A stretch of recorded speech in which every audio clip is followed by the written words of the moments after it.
ঘরে বসেই তারা আল্লাহর বিধানকে মনে করছে যে এটা আসলে সেই যুগের জন্য ছিল, সেকেলে বিষয়, এই কালে, এই যুগে, এই বর্তমান পরিস্থিতির মধ্যে এটি চলতে পারে না। এই অবস্থার কারণেই মানুষ সত্যিকার অর্থে বড় ধরনের বিপর্যয় এবং ফিতনার মুখোমুখি হয়েছে।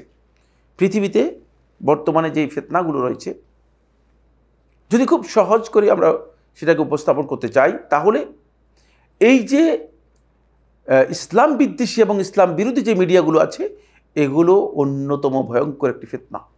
এটি আমাদের যুবকদের জন্য ফিতনা, আমাদের নারীদের জন্য ফিতনা, আমাদের সমাজে নতুন প্রজন্ম যারা আসছে তাদের জন্য বড় ধরনের ফিতনা, এমনকি আমাদের সমাজে যারা বুদ্ধিজীবী, যারা জ্ঞানী এবং যারা সিভিলাইজড নিজেদেরকে দাবি করছে, সভ্যতার মাধ্যমে যারা নিজেদেরকে মনে করছে আমরা সভ্য, তাদের মধ্যেও মূলত এইটি ফিতনা হিসেবে আজকে কাজ করছে। রাসূলুল্লাহ সাল্লাল্লাহু আলাইহি ওয়াসাল্লাম সহিহ মুসলিমের হাদিসে ইরশাদ করেন, 223 নম্বর হাদিসে রাসূলুল্লাহ বলেন, কুল্লুন নাসি ইয়াগদু ফাবাইউন নাফসা ফামুতিকুহা আও মুবিকুহা। প্রত্যেকটা মানুষ, সে ব্যক্তি যখন সকালে উত্তীর্ণ হয়, যখন জীবনের যাত্রা শুরু করে, আমরা যখন ঘুম থেকে উঠি তখন মনে হয় যেন আমরা নতুন জীবনের একটি মানে উন্মেষে চলে যাচ্ছি, নতুন জীবন শুরু করছি। প্রত্যেকটা মানুষ ঘুম থেকে আবার পৃথিবীতে যখন আসে, বাস্তবতা হচ্ছে তাই, এই মানুষটি মূলত নিজের জীবনকে নতুন করে আবার শুরু করছে। তো এই যে ব্যক্তি সকালবেলা যখন আসে, হতে পারে যে ফাবাইউন নাফসাহু, অনেক আছে যে না, তার অজান্তেই নিজেকে নিজে ধ্বংস করে দিচ্ছে, বিক্রি করে দিচ্ছে।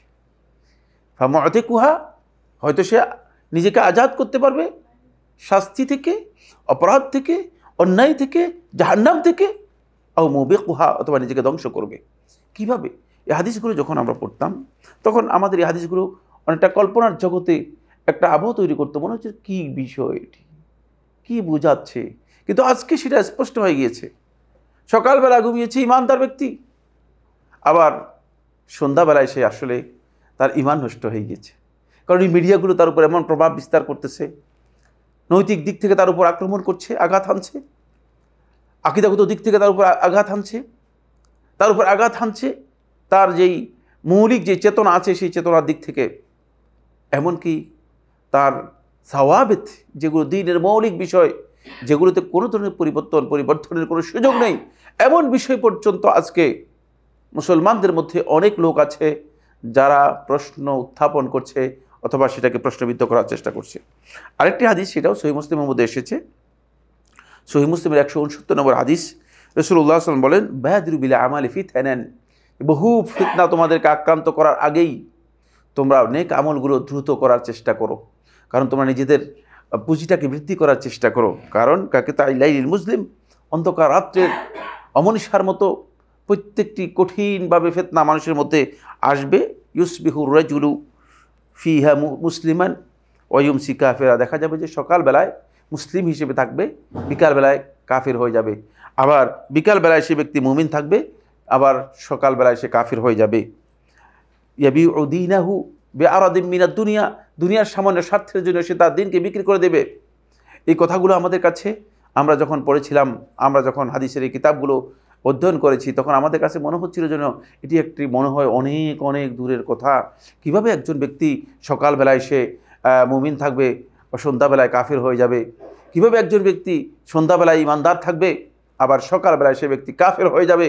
এটা আমাদের কাছে ছিল কেন জানি কল্পনার বিষয়, কিন্তু আজকের বাস্তবতা তাই।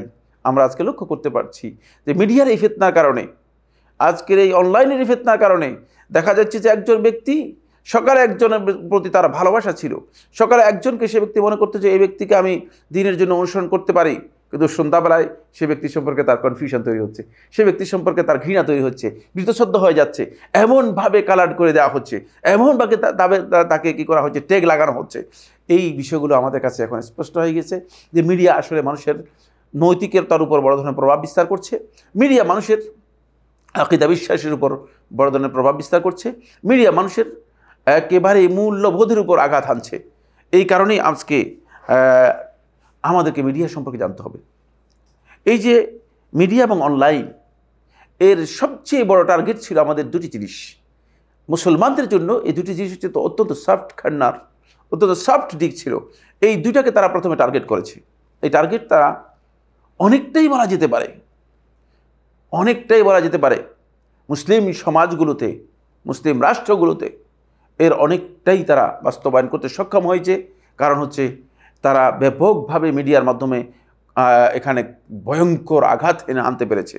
যেমনিভাবে ভয়ঙ্কর তুফান অথবা ভয়ঙ্কর ঘূর্ণিঝড় যেমনিভাবে আঘাত এনে একেবারেই একটি জনপদকে পরিপূর্ণরূপে একেবারেই শেষ করে দেয়, বিধ্বস্ত করে দেয়, ঠিক এইভাবেই মুসলিম উম্মার দুইটি কর্নারে তারা সবচেয়ে বেশি আঘাত এনেছে। প্রথম কর্নার হচ্ছে নারীদের জন্য একটা সুন্দর স্লোগান আবিষ্কার করেছে। স্লোগানের নাম দিয়েছে নারী স্বাধীনতা। কিসের থেকে এই নারীকে স্বাধীন করছেন? কবে এই নারী পরাধীন ছিল? পৃথিবীর ইতিহাসে নারীদেরকে কোথাও তো পরাধীন হিসেবে আখ্যায়িত করা হয়নি। ইসলাম জীবনে কোনোদিন নারীদেরকে পরাধীন হিসেবে আখ্যায়িত করেনি। কিন্তু তারা নারীদেরকে একথা বলেছে যে নারী স্বাধীনতার প্রয়োজন রয়েছে। আর নারী স্বাধীনতা বলতে কি বোঝায়? নারী স্বাধীনতা বলতে বোঝায় নারী পর্দা করতে পারবে না, নারী ঘরে থাকতে পারবে না, নারী স্বামীর কথা শুনতে পারবে না, নারী মার্কেটিং করবে, বাজার করবে, নারী সিনেমা করবে, নারী তার সৌন্দর্যকে মানুষের জন্য উন্মুক্ত করে দেখাবে, এবং নারী চাকরি করবে, নারীর পদায়ন হবে, নারীর ক্ষমতায়ন হবে। এগুলো হচ্ছে নারী স্বাধীনতা। বন্ধুগণ, এটা বোঝানো হয়েছে মুসলিম সমাজে আজকে, এটাই বাস্তবতা। এখন আপনি আমাদের নারীদেরকে, আমাদের মেয়েদেরকে, আমাদের বোনদেরকে আপনি যদি ইসলামের কথা বুঝান, তখন তাদের মধ্যে এই সেন্স কাজ করছে যে ইসলাম আমাকে প্রগতি থেকে দূরে সরিয়ে নিচ্ছে। তাদেরকে এটা বোঝানো হয়েছে এটা হচ্ছে প্রগতি, এটা হচ্ছে তারা নিজেদেরকে অ্যাডভান্স করে নিয়ে যাচ্ছে, এগিয়ে নিয়ে যাচ্ছে, সামনের দিকে তারা চলে যাচ্ছে। সুতরাং এখন আমাদের নারীদেরকে আমরা যদি বুঝাই, তারা এই বিষয়ে বুঝতে রাজি নয়। তারা ঘরে থাকাটা তাদের জন্য মনে করছে যে এটা ইসলাম তাদেরকে পরাধীন করেছে। কিন্তু সে জানে না ইসলাম যে আসলে তাকে কী কী অধিকার দিয়েছে, ইসলাম যে তাকে কীভাবে সংরক্ষণ করেছে, ইসলাম যে কীভাবে তাকে তার হকুকগুলোকে, তার রাইটসগুলোকে ইসলাম কীভাবে মানে অন্যের দায়িত্বে দিয়ে তাকে সেভ করেছে। এই বিষয়গুলো মূলত আমাদের নারীদেরকে জানানো হয়নি। ফলে হলুদ মিডিয়াগুলো তথা নাস্তিকবাদী এবং সেকুলার যে মিডিয়াগুলো আছে, সেই মিডিয়াগুলো আমাদের নারীদেরকে বিভিন্নভাবে আঘাত হেনে আমাদের পরিবারগুলোকে তছনছ করে দিয়েছে। আল্লাহ তাআলা মাফ করুন, হয়তো যাদের মধ্যে ইসলামী চেতনা যাদের মধ্যে কাজ করছে, অথবা যারা পারিবারিকভাবে ইসলামী চেতনা লালন করতে পেরেছে, তারাই কেবলমাত্র ইসলামের সাথে জড়িত আছে। আর বাকি সবাই যারা আছে, সবাই ইসলাম থেকে এভাবে দূরে সরে গিয়েছে। এবং তাদেরকে এখন আপনি যদি ইসলামের এই কথাগুলো বুঝান, বলছে এগুলো আসলে এই যুগে চলে, এই যুগে কি এই সমস্ত কথাবার্তা হয়? এটা আপনি কোন সময়ের কথা বলছেন? আপনি যদি নারীদেরকে আল্লাহর কথা বলেন, ওয়াকারনা ফি বুয়ুতিকুন ওয়ালা তাবাররাজনা তাবাররুজাল জাহিলিয়াতিল উলা, তোমরা তোমাদের ঘরে থাকো, কি বলছেন আপনি? আপনি আমাদেরকে বন্দী করে দেবেন? আর সেটাকে মূলত বিভিন্নভাবে সাপোর্ট করা হচ্ছে। আশ্চর্যের বিষয় তা নয়, নারী হলে তার চাকরি হয়ে যাচ্ছে, কিন্তু যদি ছেলে হয়, পুরুষ হয়, তাহলে তার চাকরি হচ্ছে না। মানে মিডিয়াগুলোর মাধ্যমে এইভাবে অপপ্রচার করা হচ্ছে, নারীকে স্বাধীন করে দেওয়ার জন্য এমন একটা স্লোগান, এমন একটা এটাকে আমাদের এই তরঙ্গ তৈরি করা হচ্ছে, এমন একটা ওয়েব তৈরি করা হচ্ছে, যে ওয়েবের মাধ্যমে মানুষদেরকে কথা বোঝানো হচ্ছে যে নারীদেরকে বের করে দেওয়া হোক। আজকে মুসলমানদের একটা বিশাল অংশ এই ফাঁদে পা দিয়েছে। ফলে মুসলিমদের সবচেয়ে বড় ক্ষতি এই জায়গায় হয়ে গিয়েছে, এবং মুসলিম উম্মাহ ইসলাম সবচেয়ে বেশি আঘাতপ্রাপ্ত হয়েছে এই পয়েন্টে। যারা এটা সফট কর্নার, যেখানে নারী ক্ষতিগ্রস্ত হয়ে যাবে, সেখানে পরিবার ধ্বংস হয়ে গেছে। নারী কিন্তু শুধুমাত্র ব্যক্তি সত্তা নয়, নারী হচ্ছে একটা পরিবারের উপাদান, অন্যতম মেইন উপাদান হচ্ছে, মেইন এলিমেন্টস হচ্ছে নারী। এই জন্য নারীকে যদি ধ্বংস করা যায়, তাহলে সেই পরিবারকে ধ্বংস করা হলো, সেই সমাজকে ধ্বংস করা হলো, সেই সোসাইটিকে পরিপূর্ণরূপে ধ্বংস করে দেওয়া হলো। এই জন্য আজকে মিডিয়া এবং অনলাইনের মাধ্যমে এই দিকটাকে সবচেয়ে বেশি আঘাত আনা হয়েছে। দ্বিতীয় যে পয়েন্টে সবচেয়ে বেশি টার্গেট করা হয়েছে, সেটা হচ্ছে আমাদের যুব সমাজদেরকে টার্গেট করা হয়েছে। তারা জানে যে বৃদ্ধ, যাদের ওল্ড এজে চলে গিয়েছে, যারা এই যে দিক থেকে অনেক আগিয়ে গিয়েছে, তাদেরকে সোজা করা যায় না, তাদেরকে তেমন কোনো তাদের পিছনে কাজ করে লাভ নেই। কারণ হতে পারে যে 3 বছর 10 বছর 5 বছর পর মারা যাবে। কিন্তু যদি যুবক এবং তরুণ যারা আছে তাদেরকে টার্গেট করা যায়, তাহলে তাদেরকে দিয়ে এমন একটি প্রজন্ম তৈরি করা হবে যেই প্রজন্ম মূলত কোনো ধরনের মূল্যবোধ যাদের থাকবে না, যে প্রজন্মের কোনো ধরনের নৈতিকতা থাকবে না, যে প্রজন্মের কোনো ধরনের আখলাক থাকবে না, যে প্রজন্ম ইসলাম সম্পর্কে জানবে না। আর তাই হয়েছে। ফলে যুবকদেরকে এখন এমনভাবে আমাদের বের করে নেওয়া হয়েছে যে যুবকরা মনে করছে যে আমাদের কাজ হচ্ছে খেলাধুলা করা। যুবকরা মনে করছে যে আমরা ফুটবল, ক্রিকেট, এই ধরনের যে বিনোদন আছে এগুলোই হচ্ছে আমাদের জীবন।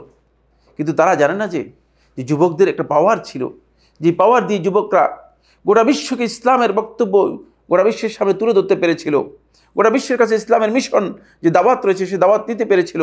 কিন্তু এই বিষয়গুলো তাদের কাছে এখন আর স্পষ্ট নেই, যে এটা সব মিডিয়ার মাধ্যমে হয়েছে।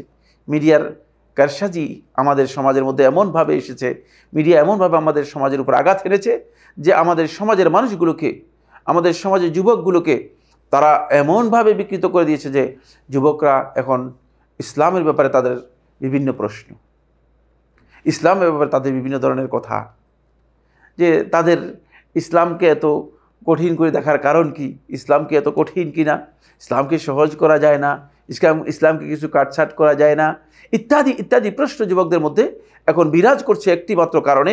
সেই কারণটি হচ্ছে আমার বন্ধুগণ একটাই, সেটা হলো যুবকদেরকে টার্গেট করে যুবকদের পেছনে কাজ করা হয়েছে।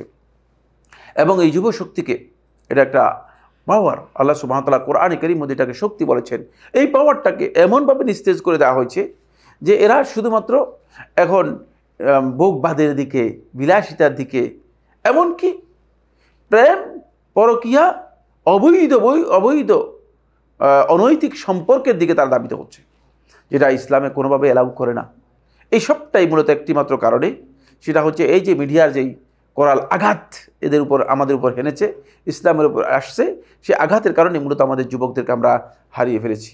তো আমাদের একদিক থেকে আমরা পরিবারের যুবক হচ্ছে আমাদের সমাজের জন্য, আমাদের পরিবারের জন্য একটি খুঁটি, শক্তি, পাওয়ার। সেই পাওয়ারটাকে আমরা হারিয়েছি কিসের মাধ্যমে? এই মিডিয়ার মাধ্যমে। মিডিয়া এভাবে চেষ্টা করেছে, কিন্তু তারপরেও ইসলাম যেহেতু একটা অত্যন্ত রক্ষণশীল দিন, যেহেতু ইসলাম চতুর্দিক থেকে ইসলামের এই অনুসারী যারা আছে মুসলিমদেরকে হেফাজত করার জন্য এর প্রোটেকশান যতটুকু দরকার ততটুকু ইসলামের মধ্যে দেয়া আছে, এই কারণে, এই রক্ষণশীলতার কারণে দেখা গিয়েছে যে সবার উপর এভাবে তারা আঘাত হানতে পারেনি।